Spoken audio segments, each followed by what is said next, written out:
Aktif menyiarkan Al-Quran, RTSQ gelar tablik akbar untuk jemaah. Payakumbuh Minang 1. Sadar akan pentingnya syiar Al-Quran di ranah Minang, khususnya di wilayah Payakumbuh dan 50 kota.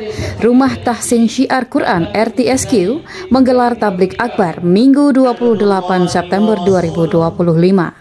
Kegiatan tablik akbar yang dipusatkan di Masjid Darul Wusta Padang Tiakar Mudik Payakumbuh ini menghadirkan dua pemateri sekaligus, yaitu Ustadz Fadil Abu Fuadil untuk penyampaian materi dan Ustadz Guntur Pratama untuk daurah tahsin. Ustadz Fadil Abu Fuadil mengangkat tema indahnya hidup bersama Al-Quran dari tilawah hingga pengamalan.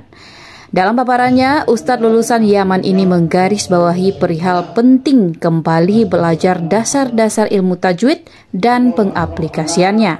Ditambahkannya bahwa pentingnya kesadaran untuk belajar tanpa harus melihat umur karena belajar tanpa batas waktu dan tempat penting bagi seorang muslim. Sementara itu, Ketua Pelaksana Ahmad Rifki SPD menyebut kegiatan tablik akbar dimaksudkan untuk memperkuat syiar Islam dan Al-Quran di kawasan Payakumbuh dan 50 kota. Assalamualaikum warahmatullahi wabarakatuh. Jadi kegiatan ini kita laksanakan dari Rumah Tahsin Syiar Quran.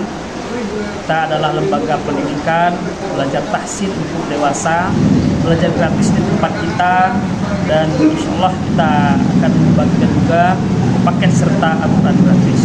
Dan kegiatan ini kita laksanakan sebagai salah satu bagian dari dakwah untuk mensiarkan Al-Quran di negeri kita Payakumbuh. Jadi kegiatan kita hari ini ada dua kegiatan, yaitu tablik akbar dan daurah tahsin. Untuk tablik akbar, materi kita adalah Ustadz Fadil Abu Fuadil, alumni Yaman. Dan untuk daurah tahsin, pemateri kita adalah Ustadz Abu Hamzah atau Ustadz Guntur dari Payakumbuh. Dan semoga kegiatan ini bermanfaat buat kita semua.